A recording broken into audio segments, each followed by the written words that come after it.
I've got a confession to make. I've just sold my S&P 500 ETF, and here's why. No, I'm not predicting a crash, and no, I'm not giving up investing, but it felt that my portfolio was getting a little bit messy, and there was certainly quite a bit of duplication going on in there. So I've been holding 5 ETFs in my portfolio for the last 12 to 18 months.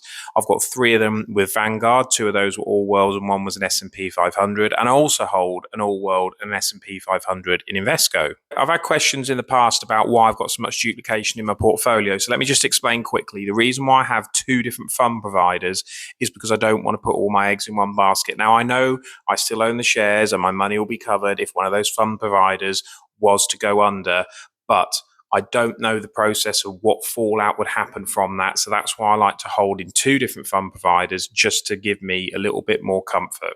But the added duplication is holding all world funds and S&P 500, because a lot of the S&P 500 companies will also sit in the all world as well, and it's far less diversified. So I've gone and sold SPXP today, which is the Invesco S&P 500. This was the accumulation fund, and that was another thing I didn't like about it, was the fact that I like to see the dividends come in, and with an accumulation fund you don't, they automatically get reinvested. So I've sold all of that position today, and I've put all of it into Invesco's all world. So I'm still keeping the resilience between Invesco and Vanguard, but I'm just loosening that reliance on S&P 500. So today's decision wasn't about trying to chase returns. It was about getting behind what I think is going to give me the best strategy in the long term. For me, diversification with an all world fund and less admin in my portfolio. I'm using this channel to document everything about my investing journey, the wins, the losses, the learnings, every change that I make to the portfolio. So if you want to see how I'm building a long-term, simple investment strategy, make sure you click that follow button and come on this journey with me.